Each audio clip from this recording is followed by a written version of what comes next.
Okay, welcome educators. So we're going to be looking at the Cascading Difficulty Worksheet. So this tool generates a math worksheet that progressively increases in difficulty, helping students build skills step by step. It structures tasks into 3 sections. So you've got easy, medium, and then challenging, allowing students to develop the confidence before tackling more complex problems.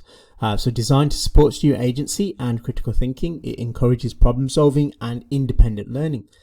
Just input the topic and the student age and the tool will create a structured worksheet for you. So what I'm going to do is I'm going to create a student worksheet for a group of 17-year-olds.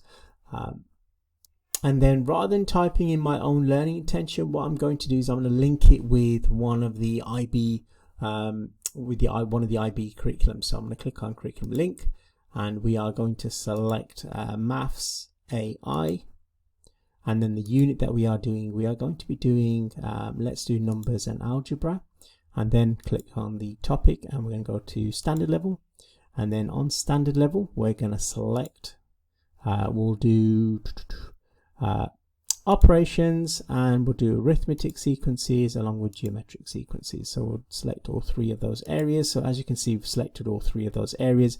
We can even change the key learning. So we've got the key learning here for each one of those, and we can just go in and change any of it if we wanted to. We've also got some additional information there. So as you know, if you're using IB, you also have the idea that you need to bring in theory of knowledge concepts into your learning as well. So this all brings it all in as well. But you can take it all out and you can amend it so you can actually have that sort of personalized touch yourself as an educator. So I'm going to click on generate. The AI will then generate the questions. So as you can see, you've got the easy section, the medium section, and the challenge, along with the answers in the bottom. Now, what we want to do is we want to turn this into a worksheet. So on the right hand side, I've just taken out of the picture here. You've got a download button where you've got the option of PDF or document. If you have PDF downloaded, it just prints it off exactly how you see on the screen. However, I know a lot of maths teachers want to print off a Word document. So with a Word document, what will happen is the following. So we've got the Word document downloaded. So as you can see, if you remember back at the AI's output, you'll see a lot of the formulas here at the bottom, along with some of the formulas here at the top. And then as you go further down, there's some other formulas as well. So what it's done, it's downloaded a Word document for us.